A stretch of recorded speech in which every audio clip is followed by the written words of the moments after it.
I'm going to mention 6 situations where it's highly recommended that a person brushes their teeth. The first one is in the salah, when you want to go to the salah. Okay, this is based on the hadith في الصحيحين من حديث 𝗪𝗲 رضي الله تعالى عنه, that the Prophet said, لولا أن أشق على أمتي لأمرتهم بالسواك عند كل صلاة. If it wasn't hardship for my ummah, the Prophet said, I would have instructed them, I would have commanded them to use the siwak for all of their salah. Okay, the salah here can be voluntary, it can be an obligatory. Use it. There's a hadith which is da'if that has come, أن من صلى صلاة. There's a hadith which is da'if.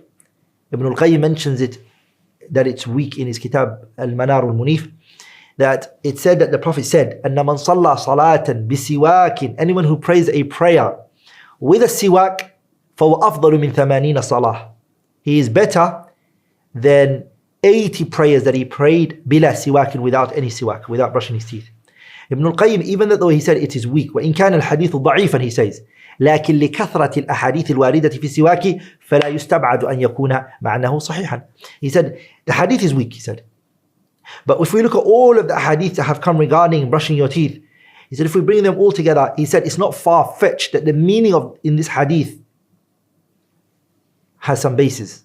That is correct, that praying a salah with a siwak is better than 80 prayers that you prayed without no siwak. The second situation where it's highly recommended, brothers and sisters, to use the siwak is when you're doing the wudu, just before you start the wudu. This is based on the hadith Imam Ahmad and Nasa'i narrated, وغيرهما, other than them, من حديث 𝗪𝗲 that the Prophet said, لولا أن أشق على أمتي لأمرتهم بالسواك عند كل وضوء. عند كل وضوء. And the ulama have unanimously agreed upon. Al-Iraqi mentions it in his 𝗨𝗀𝗀𝗱𝗏. The ulama are unanimously in agreement that using the siwak عند كل وضوء is highly recommended. Okay, it's highly recommended. And what we mean is عند كل وضوء, the hadith means يعني قبل ابتداء الوضوء, before you start the wudu. And if the woman or the man, before they start the wudu, they brush their teeth quickly. Then after that you do your wudu. The third situation is حالة الثالثة is يوم الجمعة. يوم الجمعة, it's recommended for the person to brush their teeth. Okay, as it's recommended الإكثار من الصلاة على النبي صلى الله عليه وسلم, as it's recommended to send salutation on the Prophet عليه الصلاة والسلام. Al-Imam Muslim narrated in his Sahih من حديث أبي سعيد الخدري that the Prophet صلى الله عليه وسلم, he said, غسل يوم الجمعة واجب على كل محتلم وأن يتطيب ويستاك. Ghusl on Friday is obligatory, the Prophet said, for everyone who's reached age of puberty.